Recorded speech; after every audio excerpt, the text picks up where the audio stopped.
hljómsveit samdi meira en orgelverk. Það eru hljómsveitaverk, það eru kantötur, þessi söngverk. Þær eru bæði fyrir kór eða einsöngvara. Man nú ekki, það er eitthvað á annað 100 held ég sem hafa varðveist af þeim og eitt stærsta verkið hans, Membra Jesu Nostri, er verk fyrir litla hljómsveit, kór og einsöngvara, 4 einsöngvara og er samsett úr 7 kantötum. Það er stórkostlegt tónverk. Svo er það hljómsveitaverkin og það má sérstaklega benda á stórkostlegar sónötur sem hann samdi fyrir fiðlu og fylgjurödd. En hvaðan kom hann? Jú, hann kom á Danmörku og lærði eitthvað af pabba sínum þegar hann var ungur, væntanlega. Ef við segjum svo að hann hafi lært í Hamborg hjá Scheidemann sem var organisti í Jakobíkirkjunni á stærsta orgel í heimi á þeim tíma. Þá byrjaði þetta merkilega ævintýri, barokk orgelævintýrið í Hollandi í upphafi 17. aldar.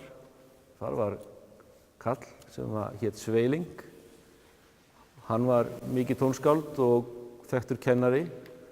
Hjá honum miklir meistarar, Schütz og Scheidt og Beckmann og Scheidemann. Þeir fóru svo til Þýskalands og Scheidemann þessi, hann kenndi köllum eins og Buxtehude og Reinken og Düben og hvað nú heita allir hérna í Norður Þýskalandi.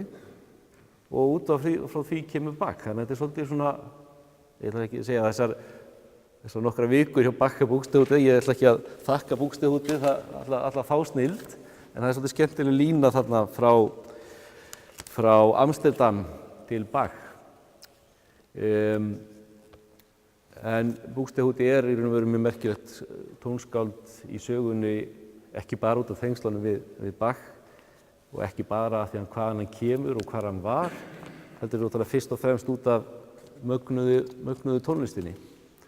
Lára ætlar að spila Prélude í C, sem eitt af þessum 5 kafla verkum. Ég sagði áðan að þegar Friðrik var að fara að spila, það væri svona eins og Buxtehude væri stundum að vekja orgelið. Það byrjaði ofta á svona frjálsum kafla og þetta er sem sagt kom eiginlega beint frá Rossi og Frescobaldi á Ítalíu. Það var voðalega í tísku á þessum árum að byrja með svona spunalegum kafla og það er svona kannski merkilega við þetta verk hennar Láru, þetta er stórkostlegt verk, en það endar á sjakkonu, það endar á þrástefja dansi, þannig að þetta tilheyrir þessum frjálsuverkum og þessi magnaða byrjun er nú einhver svo magnaðasta í orgel-litúratúrnum, segir barokk áhugamaðurinn, en svo endar þetta á voða skemmtilegum svona dansandi sjakkonu sem er ekki einkenni, ekki mikið notað í orgeltónlist barokktímans.